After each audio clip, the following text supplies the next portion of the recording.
पुण्यामध्ये राष्ट्रवादी शरदचंद्र पवार पक्षाच्या वतीनं स्वारगेट चौकात डेपोत झालेल्या अत्याचाराविरोधात आंदोलन सुरू आहे।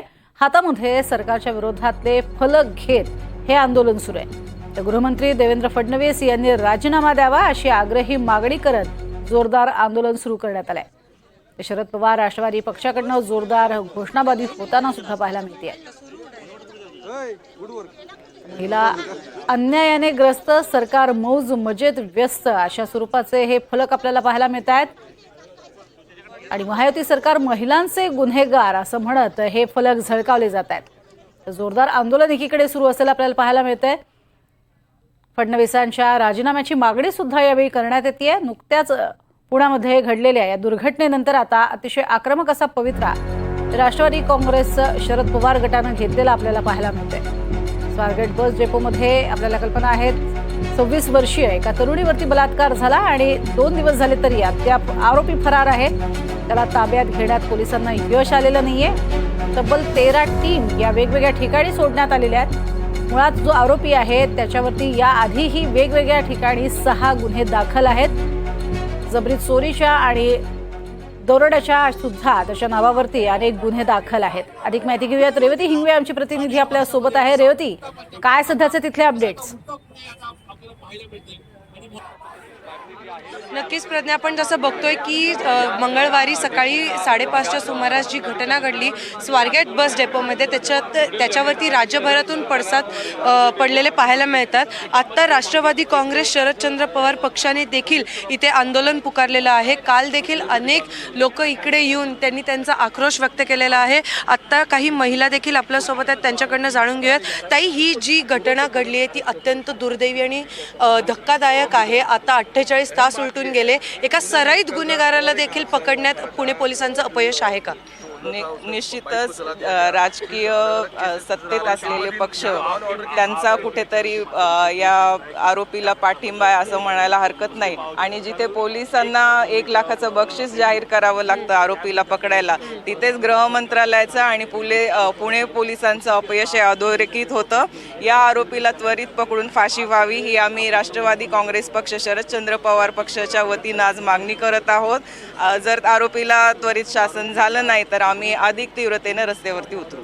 आता सत्तेत असलेले आणि राज्य गृहमंत्री योगेश कदम देखील इथे येणार आहेत, ब्रीफिंग घेणार आहेत, तर त्याच्यावरती तुम्ही काय प्रतिक्रिया द्या? त्यांनी ब्रीफिंग जरूर घ्यावं, पण आरोपी कसा त्वरित पकडला जाईल आणि त्याला कसं कठोर शासन होईल याच्यावरती त्यांनी त्वरित ॲक्शन घेणं गरजेचं आहे। जिथे आरोपीला पकडण्यासाठी बक्षीस जाहीर करावं लागतं तिथेच त्यांचं अपयश आहे हे अधोरेखित होतं। महिला म्हणून तुम्हाला पुणे शहर महिलांसाठी सुरक्षित वाटतं का? कारण वारंवार मग ते IT मधला असू दे, कुठली घटना IT मध्ये काम करणाऱ्या एका महिलेवरती देखील अत्याचार झाला, आता ही अशी अत्याचाराची घटना घडते, तुम्हाला महिला म्हणून पुणे सुरक्षित वाटतं? अजिबात नाही, कारण मी आजच माझ्या मुलीला पण सांगून ठेवलंय की काम सोडलं तरी चालेल, कारण महिलांसाठी पुणे हे सुरक्षित राहिलेलं नाहीये। आणि ह्याच आरोपीला नाही तर इथून पुढे असे जो गुन्हेगार असेल त्याला प्रत्येकाला फाशीची शिक्षा व्हावी ही अपेक्षा। नक्कीच आपल्यासोबत शहराध्यक्ष देखील आहेत प्रशांत जगताप।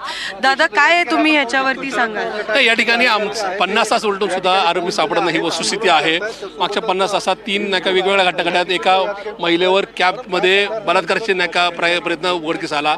या ठिकाणी कंडक्टरची पर्स चोरीला जाते, ह्याच पोलीस बंदोबस्तात काही ठिकाणी वाहनांची तोडफोड करून जाळपोळ चालली आहे। म्हणजे कुठंतरी पुणे महाराष्ट्र एक प्रश्न असा आहे की उजवीकडे बघितलं तर 100 मीटरवरती पोलीस स्टेशन आहे, इकडे सुरक्षा 50 मीटर आणि इकडे डावीकडे सुरक्षा रक्षक केंद्र आहे। काय तुम्हाला याच्यावरती सांगा? आमचं म्हणणंच आहे की पुणे पोलिसांबद्दल, महाराष्ट्र पोलिसांबद्दल गुन्हेगारांना आता वचक राहिलेला नाही, भीती राहिलेली नाही।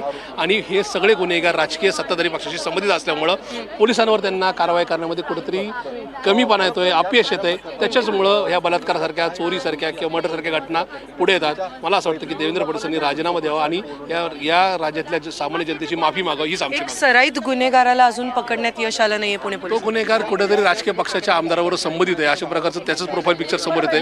त्याच्यामुळे कदाचित तो सत्ताधारी पक्षाच्या आमदाराचा जवळचा निकटवर्ती असल्यामुळे त्याच्यावर कारवाई होत नाही असा आमचा आक्षेप आहे। नक्कीच प्रज्ञा, आपण जसं बघितलं की राज्यभरातनं ह्याचे पडसाद उमटत आहेत आणि एक संतप्त प्रतिक्रिया सर्वत्र आपल्याला पाहायला मिळते. आणि जसं की मगाशी देखील मी म्हणलेलं आहे आणि वारंवार मी ह्याचा सारखा उल्लेख करते की इकडे ही बस, इकडे शिवशाही बस इकडे लावलेली होती आणि जर त्याच्या बाजूलाच बघितलं तर अगदी 50 ते 100 मीटरवरती स्वारगेट पोलीस ठाणे आहे माझ्या उजव्या बाजूला. आणि जर इकडे माझ्या डाव्या बाजूला जर बघितलं तर हे सुरक्षा रक्षक केंद्र आहे. इकडे काल वसंत मोरे यांनी हे सुरक्षा रक्षक केंद्र देखील फोडलेलं होतं, कारण त्यांचं म्हणणं असं होतं की सुरक्षा रक्षक केंद्र, CCTV कॅमेरा, पोलीस ठाणे एवढ्या 3 महत्त्वाच्या गोष्टी इथे असून सुद्धा कसं काय या ठिकाणी एवढी ही अशी घटना घडते आणि सराईत गुन्हेगार ज्याच्या विरोधात स्वारगेट पोलीस ठाण्यात देखील गुन्हा दाखल आहे तो आयडेंटिफाय होत कसा नाही. आणि अजूनही 48 तास उलटून गेलेत आणि अजूनही त्याला पकडण्यात यश आलेलं नाही आहे.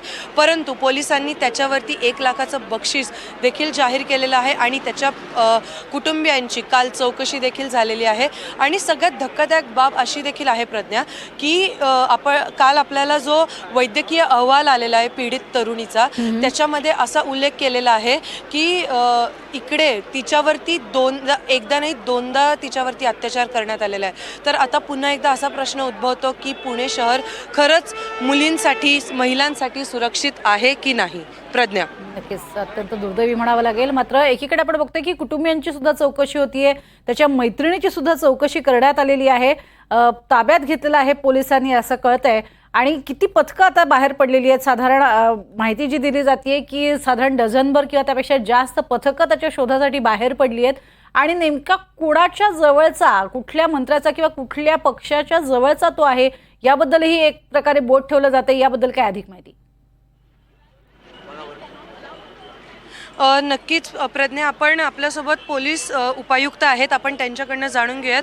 मॅम, किती नेमकं पथकं रवाना करण्यात आलेली आहे? जवळपास 13 पथकं रवाना केलेली आहेत याच्यामध्ये आणि सगळे दिवस रात्र ह्याच्यामध्ये तपास करत आहेत. जे आत्ता त्यांनी म्हणलं की कुठल्या तरी राजकीय पक्षाशी संबंधित आहे ते, त्याच्यावरती काही माहिती आलेली आहे? नाही, तसं काही अजूनपर्यंत ओपन झालेलं नाही की कुठल्या राजकीय पक्षाचा याच्याशी काही संबंध आहे असं. आणि चौकशीमध्ये किती जणांची चौकशी झालेली आहे, त्याचे जे निकटवर्ती आहे आरोपीचे? बऱ्यापैकी त्याच्या पूर्ण फॅमिलीची चौकशी चालू आहे, त्याच्या कॉन्टॅक्टमध्ये असणाऱ्या सगळ्या लोकांची चौकशी चालू आहे. आणि त्याच्या मैत्रिणींनी असं सांगितलं होतं की तो वारंवार तिला पण फोन करून त्रास देत होता, असं काही समोर आलेलं आहे? नाही, तिच्याशी मैत्री करण्याचा प्रयत्न करत होता आणि तिच्या मैत्रिणीशी मैत्री करून दे असं म्हणत होता, असं आलेलं आहे. पण लेट्स, आम्हाला फर्दर इन्व्हेस्टिगेशन करावं लागेल.